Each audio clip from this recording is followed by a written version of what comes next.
Hello, welcome to week 5 of International Trade Economics 360. As you might expect, we have quite a number of things to cover today, that some of them are a little bit technical. So only for this week and possibly next week. After that we will start the trade theory that is a little bit less technical and more descriptive. So I figured that there are 4 or 5 things that we really have to cover today, and I figured that we will start with a quick review just to make sure that everybody understands the diagrams, since we're not going to get to them again, and since there is no such thing as review in the class. So the Heckscher-Ohlin model is a little bit more realistic in the sense that it depends on a production possibility curve that is concave to the origin. If you still recall, some of the assumptions of the model is that you could have 2 countries that will have completely different production possibility curves. So this is country 1 and this is country 2. This is a country with this production possibility curve, and this one is going to be producing relatively more computers, and it's going to be shoes, while this one is going to be producing more shoes than computers. So we want to illustrate again the fact that we are going to use quite a lot, actually, all of the tools that we have spoken about of microeconomics. So what is the first tool? The first tool, if you still recall, is that of the community indifference curve. Now remember, I want to stress again, this is one of the reasons why I wanted to go over it, is that there is a problem with the notion of a community indifference curve. For a very simple thing, because it is derived from an individual indifference curve. And one of the assumptions about individual indifference curves is that they cannot be compared. There is no interpersonal comparison between my indifference curve and your indifference curve and his indifference curve and her indifference curve. And so that means that technically, if you're going to be 100% specific about the theory, you cannot really go ahead and add them. So since they cannot be added, what do we need to do, therefore, to arrive at a community indifference curve? We need to make certain assumptions, and many of these assumptions are not very realistic and not very practical. But yet, we need the notion of a communal indifference curve, so we have to accept these assumptions. If you recall, I mean, one of the assumptions, obviously a small assumption, is that we can pretend that really in a society such as ours, really it's elections that determine what is a communal indifference curve. I mean, let's assume for the sake of the argument that this society is allocating quite a lot of its resources to the production of shoes and not enough resources to the production of computers. If the individuals of the society, the citizens, do not like it, then they can change the government and change their taste, that is to say, in order to arrive, let's assume, at an indifference curve for the community that is up here. So elections can change it, but if you still recall, again, we went through it last time specifically to show that elections do not always really, or do not have to obey the law of transitivity. So there are problems associated whenever we speak about the idea of a communal indifference curve. But let's assume right now that we've agreed that we're going to use it. And the best argument really for using it, as I said, is to assume that everything is going to be expressed in terms of dollars, and it doesn't make any difference who is it that's going to own the dollar. Whether it is a poor person, a homeless person, or whether it's a multi-billionaire, then it really doesn't make any difference as far as the communal indifference curve is concerned. So if we are to accept this, what do we find out? We find out this economy has this level of equilibrium prior to trade, that is to say, in autarky. This is the terms of trade, the domestic terms of trade. If somebody can offer this country a different term of trade, such as this one, then it will be able to move from this level to this level. Now this level obviously seems to be at a higher level of indifference. That's to say, a higher level of satisfaction. So this society can improve itself by moving from here to here. How does it do that? Well, right now, in order to trade, it's got to specialize. The specialization is no longer 100%. So this will be the production, but this will be the consumption. If this society is producing so many shoes, but wants to only consume this much shoes, so what does it do with these? They're going to be exported. So these are the shoes that are going to be exported by this country. The reverse is going to be true, obviously, for computers. It's going to produce this many computers. Remember, this was the point of specialization. But it's going to consume this many computers, so these will be imported. So what this country is doing, really, is that it's exchanging this much of the shoes for this much of the computers. Now, if this is to be drawn specifically and accurately, then this would represent something very similar. Country 2 will be exactly the opposite. That's to say, the exports of one will be the imports of the other. As you can see over here, this country, this was the terms of trade initially, the domestic terms of trade. After specialization, if this international terms of trade is the same as this international terms of trade, it would be able to move from this level of indifference to this one, which is a higher level. So where is going to be production right now? Production and consumption in autarky were up here. Right now, production is going to be here, but consumption is up here. Therefore, it is going to import these and it's going to export these. And this is always true whenever you have two countries that are trading with each other and that have completely different indifference curves. Now, what I want to do before we move on is to show you one other diagram very quickly, that even though if countries have almost identical indifference curves, that's to say both countries can be represented by such if they have the same production possibility curve, they can still trade provided that they have different tastes.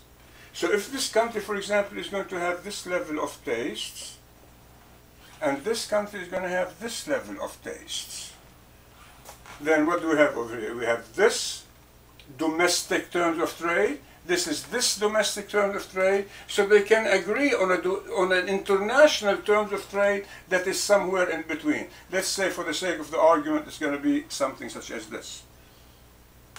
Now they can produce here, and this country can, for example, consume here, and this country can consume there. So both of them will be able to trade. So there are all sorts of different variations that can be worked out whenever you apply this theory. But most of these obviously are theoretical, as we'll find out later on once we talk about some of the tests. However, for the time being, we want to stress right now, given that this idea of Heckscher, that's to say that the flaws of the trade are determined really by the factor endowments of the country. That the country will specialize in the production of that in which it has abundant resources, and that will be its advantage. It will be able to go ahead and export that particular good. Now, there are certain implications, and these are extremely important implications of Heckscher-Ohlin. The unfortunate thing is that most of these implications up until now are not totally understood, or at least by the people who are responsible for making decisions on a macroeconomic level and for on a global level for that matter. The first thing that really should be always emphasized is that the Heckscher-Ohlin implies what is known as factor price equalization. Now, one more time, I've got to ask you to stop and think about this for a little bit. All what this is saying is that if you're going to have free trade, according to these theories that we have been talking about, they have a very important implication. Eventually, all the factors of production are going to have the same prices. And that's not really very difficult to understand. I mean, in particular for those of us who are living in the United States, it's very easy to find out about how is it that wages and the prices of all factors of production tend to become more equal the greater is the integration. I mean, 100 years ago the differences used to be greater, 50 years ago the difference used to be greater. The greater is the integration, i.e. the greater the trade, the more we become unity, then you'll find out that the factors of production will tend to have the same price. And the same thing we're saying is going to happen internationally. Now, I can talk about this thing forever, but obviously we don't have the time. But I just wanted to make sure that you understand how important this is. This is probably one of the most important conclusions of trade. So should we be surprised then when we find out that American companies go ahead and outsource certain goods or certain even levels of services? And the answer is no, because why do you go and outsource? Because the prices of labor overseas are less than what they are, for example, in the United States. If the prices of labor are less, and American companies are going to go ahead and demand more of that labor, what's going to happen to the prices of labor in that country? They're going to go up. But by going overseas, what's going to happen to the wages of labor in the United States? Wages of labor in the United States are going to drop. So this has tremendous implication. And as the book tried to imply at one place or another, that one of the things about this is that many people tend to blame, therefore, international trade for the inequality of income in the United States. Now, that is not totally true, but yes, you can make the argument that an important factor that has led to all of this inequality is this, because really the pressures, therefore, on domestic labor right now are much greater than what used to be, because you don't need to build, let's assume, an assembly plant in Michigan and pay laborers $50 an hour when you can build the same assembly plant in Mexico and people are willing to work, say, for $15 an hour. It's the same level of productivity, the same technology, the same ownership, the same setup.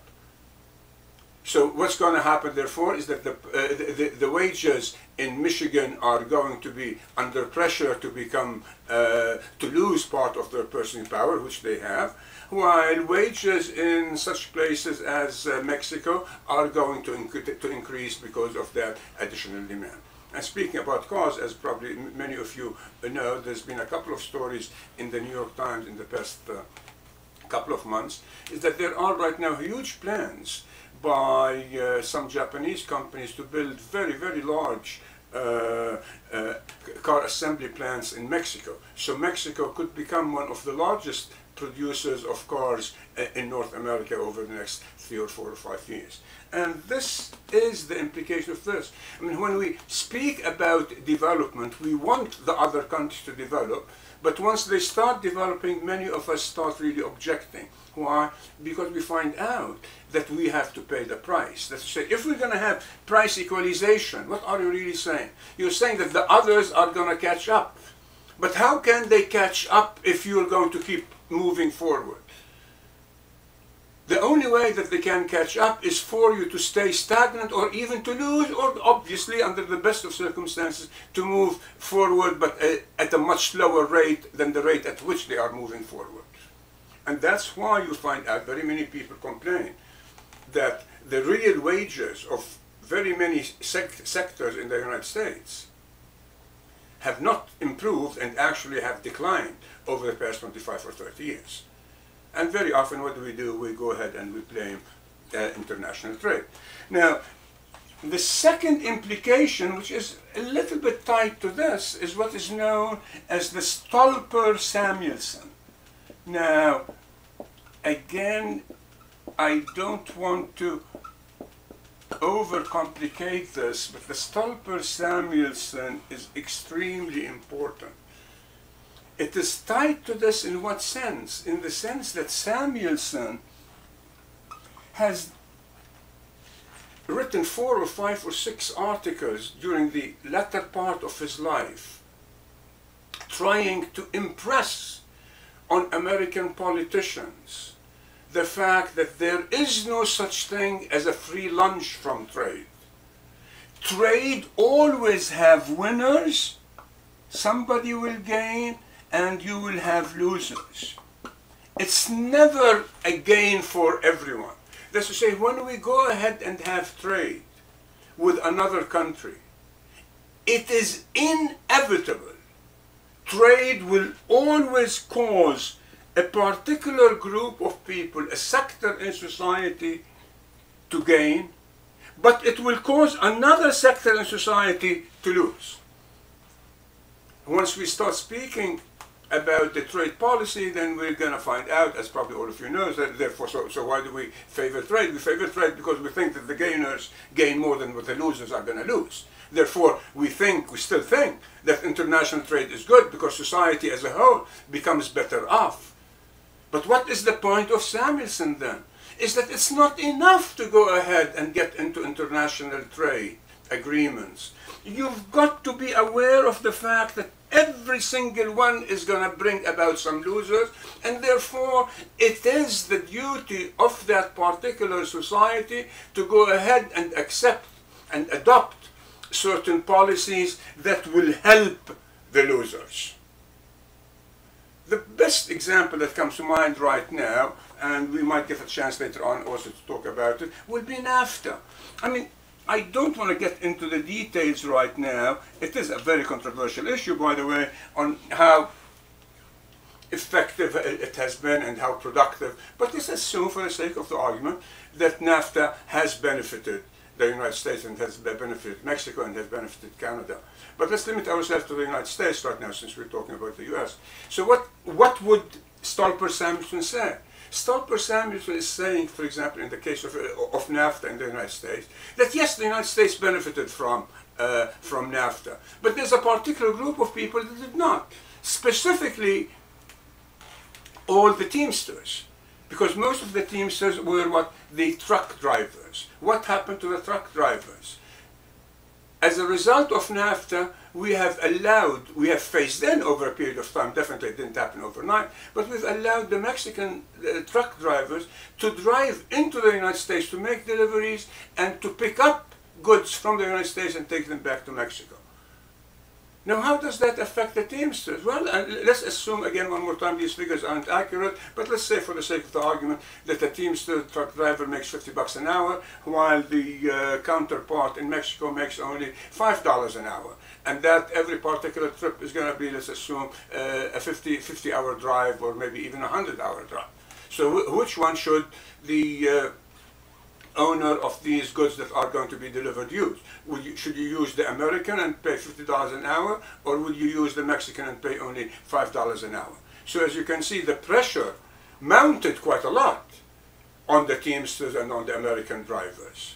Now this can be shown, and I want you to be able to do it, very simple algebraically. How can we show this algebraically? All what we are saying really is that the price of a particular item is equal to what is it that you're going to spend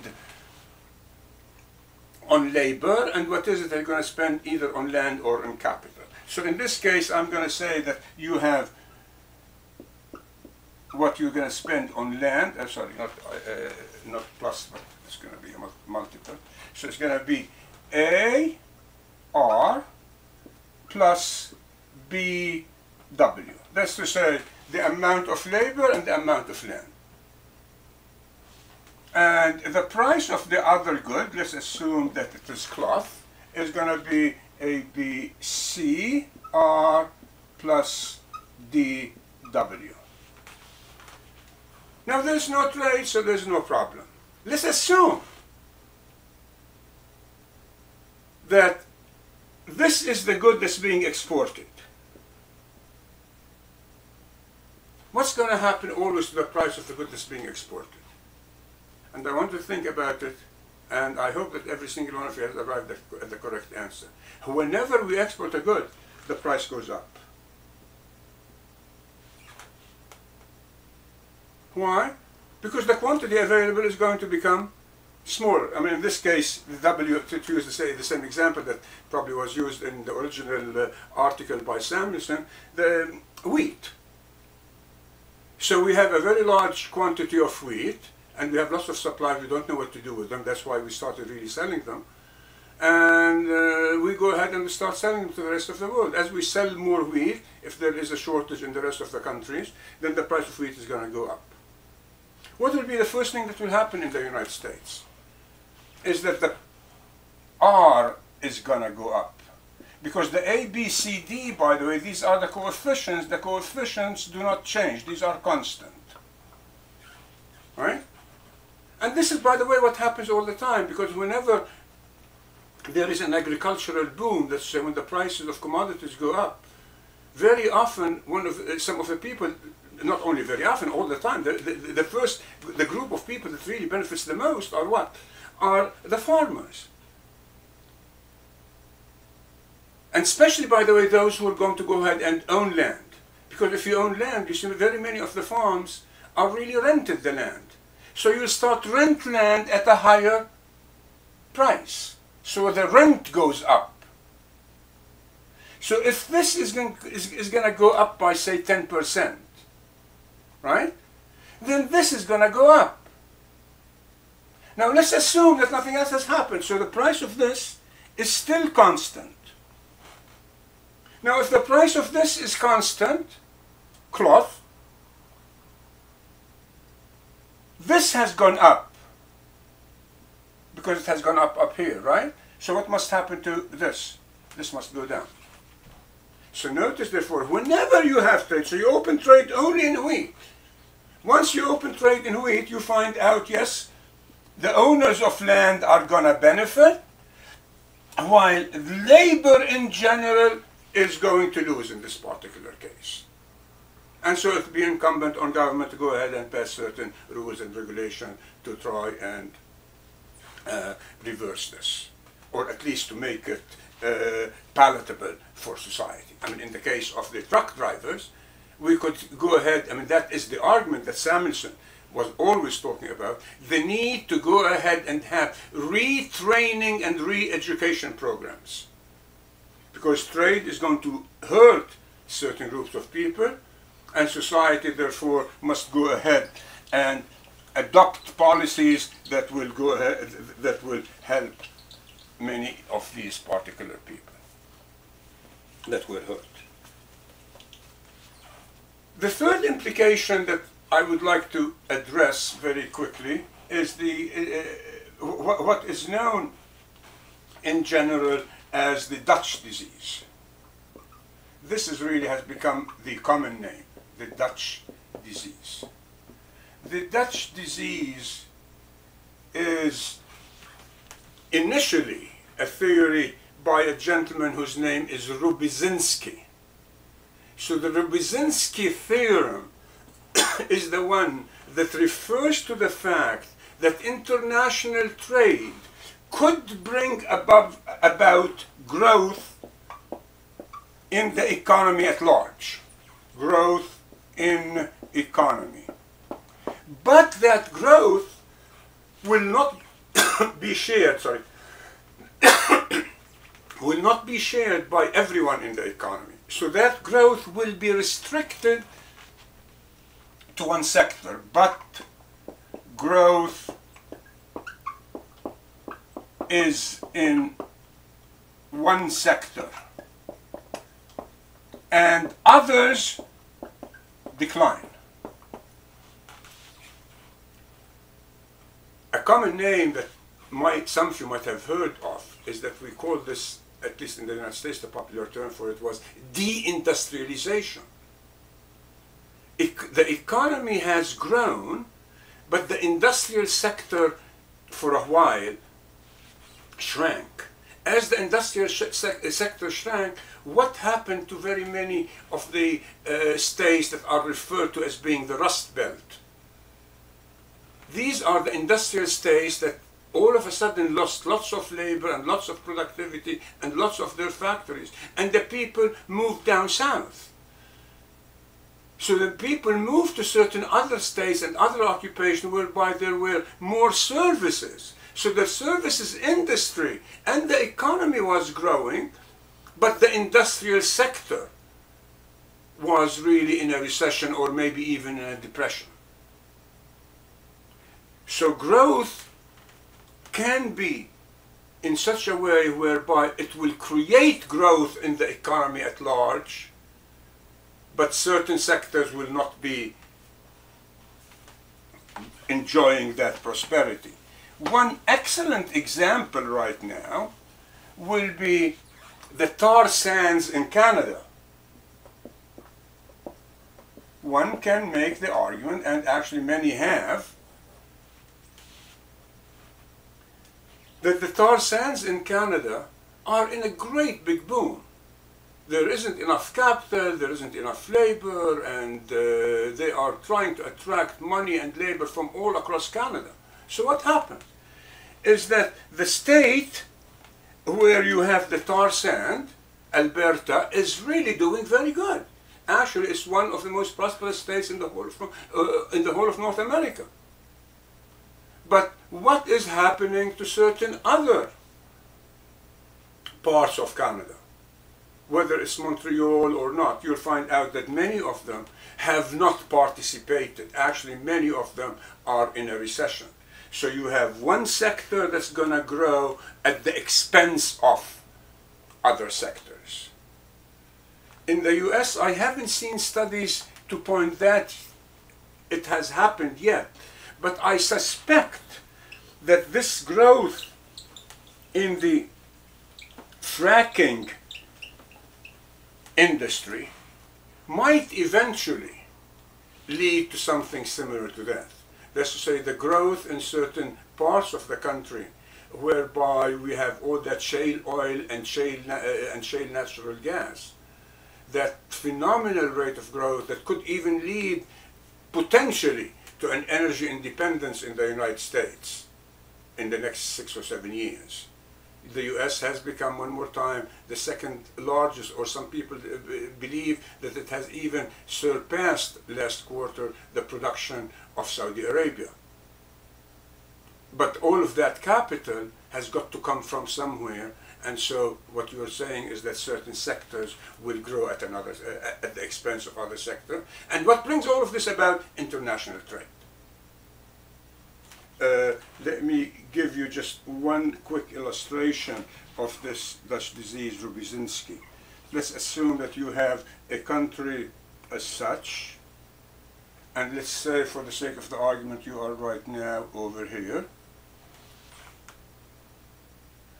And you have such a phenomenal rate of growth. That's to say, you move from this production possibility curve to this production possibility curve. But right now, the international terms of trade will make you over here. So what's happened in this case? What's happened is that this sector has expanded tremendously, but this sector has really shrunk. So although this economy has grown substantially, yet one sector in it has shrunk. Why? Because these are the international terms of trade. Now, what else I would like to do right now is to give you, you have them, by the way, on Facebook. I want you to look at them at Facebook. And since I imagine that you haven't looked at them at Facebook, maybe what we should do is that have you look at them before I explain them. Maybe, okay, I'll spend another 5 or 10 minutes on this next week. But when you look at Facebook, there are two diagrams that I want you to become familiar with.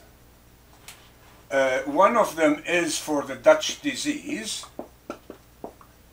the Rubinszki. It's a proof of the Rubinszki. And the other one is a proof of the Samuelson.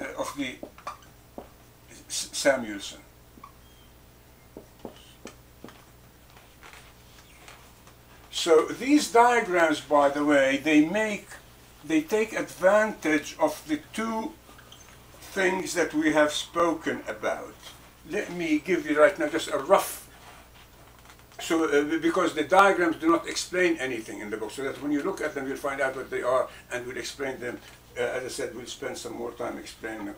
But the diagram that looks like this, so that you'll know what it is I'm talking about. So you have, for example, here, capital and labor. You have this particular capital labor ratio and this particular capital labor ratio. And you have over here one isoquant, and you will have over here another isoquant. So this is good T, and this is good S, and therefore you're going to have over here an isocost. This is the Dutch disease, the Rubinszki theorem. We're going to find out in this that as a particular input increases, let's assume labor, I think the one that I put on the blackboard is in terms of labor, then you'll find out that this good is going to lose while this one is going to gain. So you'll find out that there is growth, but the growth will be in one, and it will be at the expense of the other. While in the other model, in the Samuelson model, we're gonna have, you'll have something like this that depends on having two isoquants, isoquant for one, and you'll have the isoquant for the other. And then we're going to assume that the price of this, as we had assumed before, is going to increase. So as it increases, what happens to its isoquant is going to drop, and then you will have your isocosts that are going to be drawn, and the isocost will show you that the price of capital and the price of labor are going to change, and one of them will benefit and the other will lose. So one more time, you'll find out that whenever there is going to be a change, you're going to have international trade, therefore the prices of one are going to improve because of exports. Then you'll find out that only one group will benefit and the other group must immediately lose. But the diagrams are a little bit complicated, so I wanted to look at them because they're not in the book. It took me a while to prepare them. Look at them, and then we'll discuss them next time together. Which leaves us right now at the point whereby I want to do only one other thing very quickly, and that will be the end of what we have to do for today, and that is to speak about the Leontief. Now, why do we want to talk about the Leontief? The Leontief, in the same way when we spoke about the classical model, we said that really, ultimately, you have to go ahead and test it, find out whether really the model makes sense or not. So the Heckscher-Ohlin was tested by a gentleman by the name of Leontief. In the same way that the classical model was tested by McDougall. Now the important thing, or at least one of the important things, is you recall McDougall created a controversy, but not a major controversy, right? If you still recall, most people really agreed with McDougall, but yes, they did say that the McDougall methodology had a few things that probably it would be better to go ahead and correct them if one can. Trade usually is judged between two countries and not between two countries and the rest of the world, and it should take into consideration different tariffs and what have you. In this case, however, Leontief, who tried to do the same thing, created a tremendous controversy, which is known as the Leontief paradox. Now, again, I'm going to try and not really dwell on this a lot, but the important thing, the reason really why the chapter is there, is, as far as I'm concerned at least, is really to really point to two things. First, what is the Leontief paradox all about, and then to speak about the details of that particular model. The details of that particular model were made using what is known as input-output analysis. So, if anything, we need to get a clear understanding, because that is the most important thing from a purely economic perspective, besides the fact that it's counterfeit. So why is it called a paradox? I mean, that really gives you a clue immediately why it's called a paradox. It's called a paradox because it's the only test, really, the only viable test that has been done of the Heckscher-Ohlin, but it showed that the real world outcome is exactly the opposite of what Heckscher-Ohlin predicted. So Heckscher-Ohlin predicts A. Leontief found out that in real world it's really B. It's exactly the opposite. So what is it that he did? Well, let me see if I can go through this again very briefly and very quickly, because the book really describes most of the details, but I just want to stress certain things that are not in the book. The first thing is that Leontief is a Nobel laureate. So he got his Nobel Prize in economics essentially for having created this. So whenever you speak about input-output analysis, that is a technique that was developed by Leontief, who was working for the United States government as a consultant, applying this particular technique that he had learned in Russia. And it was used in order to plan the economy. So up until now, I would suggest, you really don't have a very viable way of doing economic planning, although economic planning right now is not as popular as it used to be. At one time, almost every single economy, and there was pressure in order for the United States to adopt an economic planning model. Right now, we do have input-output analysis models for the whole country, but they are really so big right now that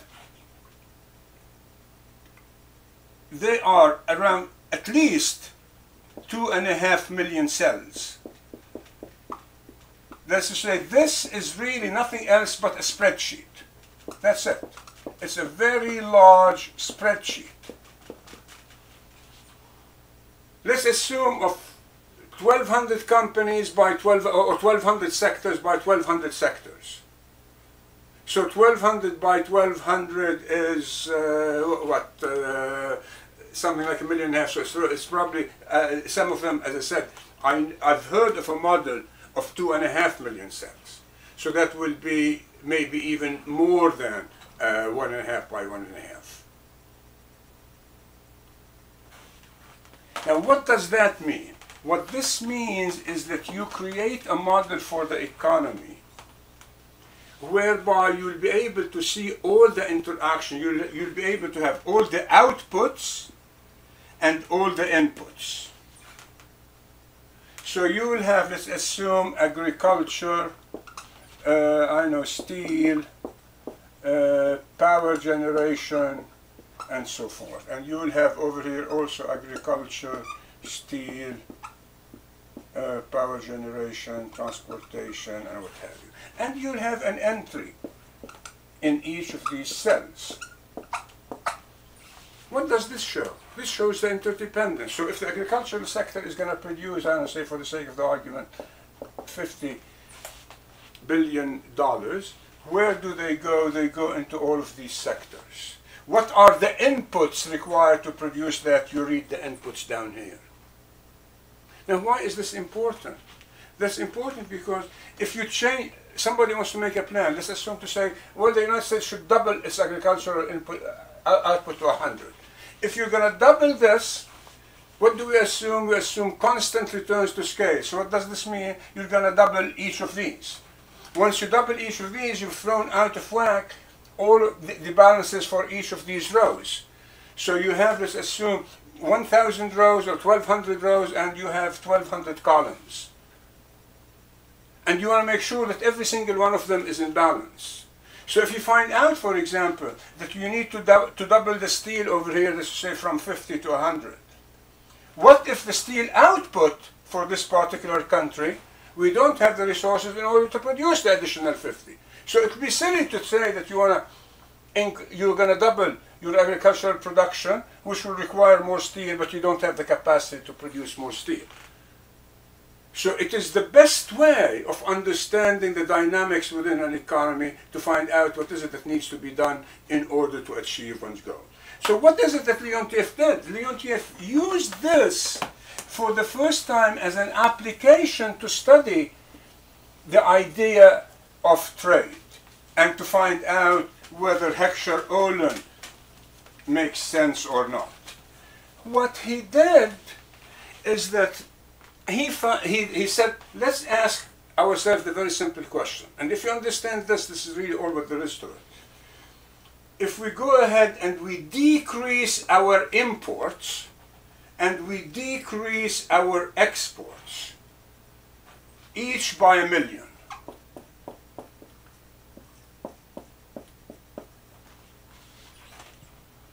if we decrease our imports by 1 million,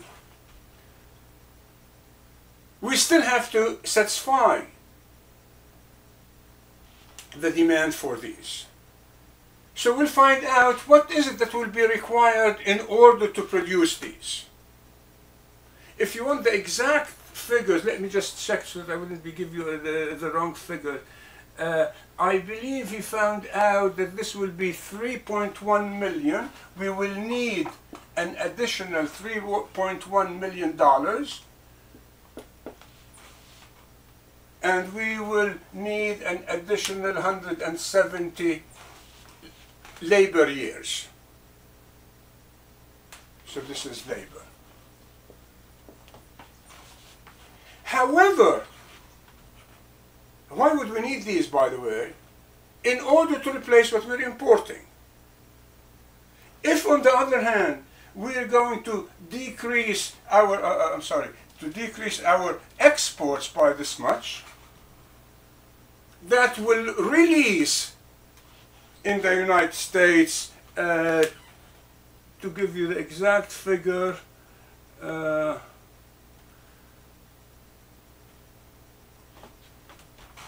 I can't find it, but I think it's 2.6, so it will be 2.6 million, and over here 180 labor years. So what does this show?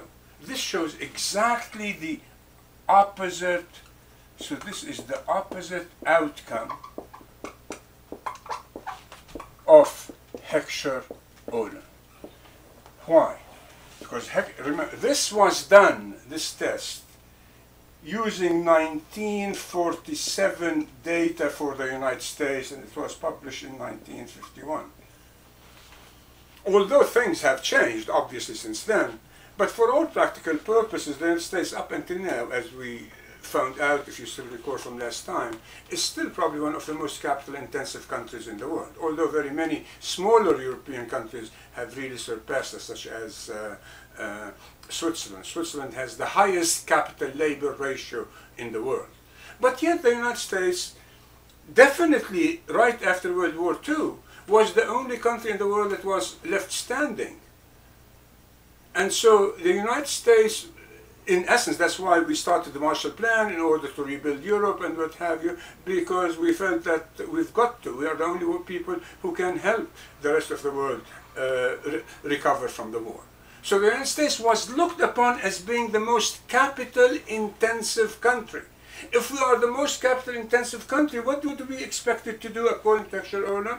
To be exporting capital-intensive goods, and therefore to be importing labor-intensive goods.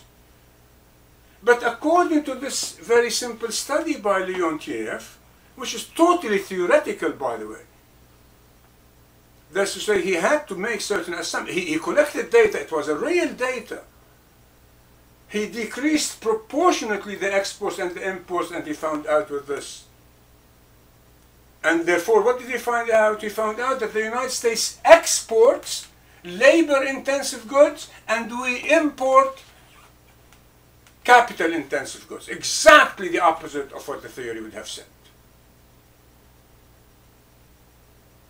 And since then, it has created a tremendous controversy to find out what is it that can be done. I mean, is it that the theory is wrong? Is it that the application is wrong? People have been discussing it. It isn't any longer as big of a controversy as it used to be. But it still is a controversy. I think some of the best, just to give you a clue, some of the best ways of trying to really reconcile this apparent controversy, I think one of them was suggested by Leontief himself. Leontief himself suggested, maybe within a couple of months of the study, said, okay, he was just as surprised as everybody else, because he thought that the results were going to go ahead and substantiate the Hector Olam. But he said, American labor is not homogeneous.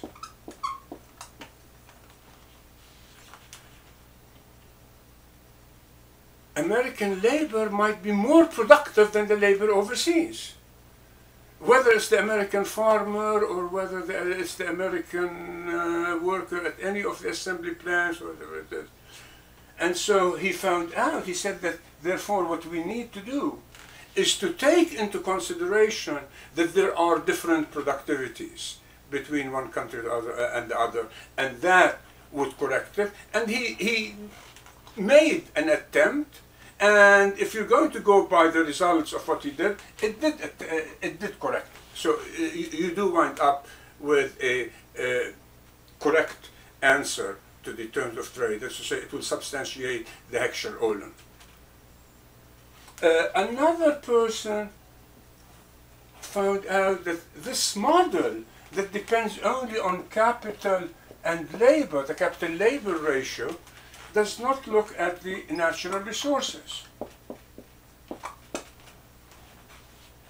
And so again, we found out that once we take into consideration the natural resources, then all of a sudden things will start working out.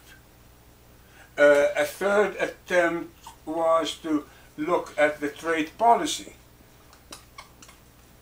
And we found out that there was a bias in the trade policy. Let's say the United States at the time. The tariff structure on labor used to be much higher, greater than the tariff structure on manufactured goods, on capital. Let's say not only manufactured, but on capital-intensive goods. And therefore, all of these things, plus a few others, another very important one, which again is mentioned probably in the book, is that we have different tastes. Remember the assumption of the model is that all countries have the same taste. But then we find out that different countries have different tastes. So tastes are different. And this can be shown, by the way, very simply by looking at the various proportion of income one country vis-a-vis another country that are going to devote for different sectors and different goods. And you'll find out that people have different tastes and different preferences, and sometimes they, we'll talk about that some other time. There is that idea whereby we buy a foreign good only because it's foreign. I mean, many people that buy, for example, say a foreign car, they buy a foreign car not only because it's a better car, it might be, or it might not be, but because of the prestige that is going to be associated with having bought that particular car. And so there are a number of differences, therefore, that can be applied.